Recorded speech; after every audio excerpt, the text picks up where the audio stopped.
नमस्कार मित्रांनो, बिग बॉसच्या घरात पुन्हा एकदा राडा बघायला मिळणार आहे. परंतु हा राडा अनुश्री किंवा रुचिता किंवा तन्वीमध्ये नाही, तर घरातले सगळ्यात कूल बॉईज म्हणून ओळखले जाणारे ओमकार आणि रोशन या दोघांमध्ये होणार आहे. झालं असं की रोशन ओमकारला बोलतोय की तू तोडायला भिवू नाही राहिलंस. यावर ओमकार रोशनला बोलतो, तू पण तोडलं आहेस ते, मी काय सांगतो आहेस तू ते ऐक. यावर रोशन ॲग्रेसिव्ह होतं आणि म्हणतो की मी कशाला ऐकू बे. त्यावर ओमकार म्हणतो मी आता हे सगळं तोडून टाकतो.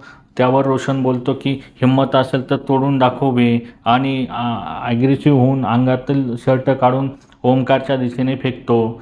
यावर ओमकारसुद्धा ते शर्ट उचलतो आणि तेच शर्ट रोशनच्या दिशेने फेकतो. यावर रोशन अजूनच चिडतो आणि मग म्हणतो की ते शर्ट नीट व्यवस्थित माझ्याकडे दे, नाहीतर मी तुला बघून घेईल, चल हट इथून. असं म्हणून ते दोघेही एकमेकांपासून लांब होतात. ओमकार आणि रोशन या दोघांमधील गरमागरमी बघून तुम्हाला काय वाटते हे कमेंट बॉक्समध्ये नक्की सांगा. आणि अशाच नवीन अपडेटसाठी आमच्या चॅनलला लाईक, शेअर आणि सबस्क्राईब करायला विसरू नका. धन्यवाद मित्रांनो.